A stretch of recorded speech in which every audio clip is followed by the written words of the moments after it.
Hi കൂട്ടുകാരെ, എല്ലാവർക്കും കിഡ്ഡോസ് ഹോമിലേക്ക് സ്വാഗതം.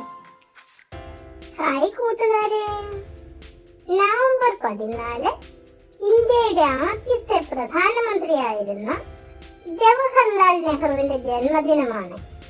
അന്നേ ദിവസം നാം ശിശുദിനമായി ആഘോഷിക്കുന്നു. നമുക്ക് നെഹ്റുവിനെ പറ്റി ഒരു ചെറിയ പാട്ട് പാടിയാലോ?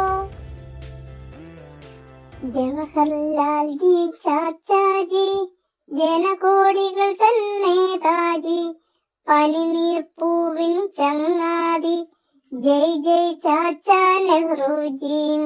ജവഹർലാൽ ജി ചാച്ചാജി, ജനകോടികൾ തന്നെ താജി, പനിനീർപ്പൂവിൻ ചങ്ങാതി, ജയ് ജയ് ചാച്ചാ നെഹ്റുജി.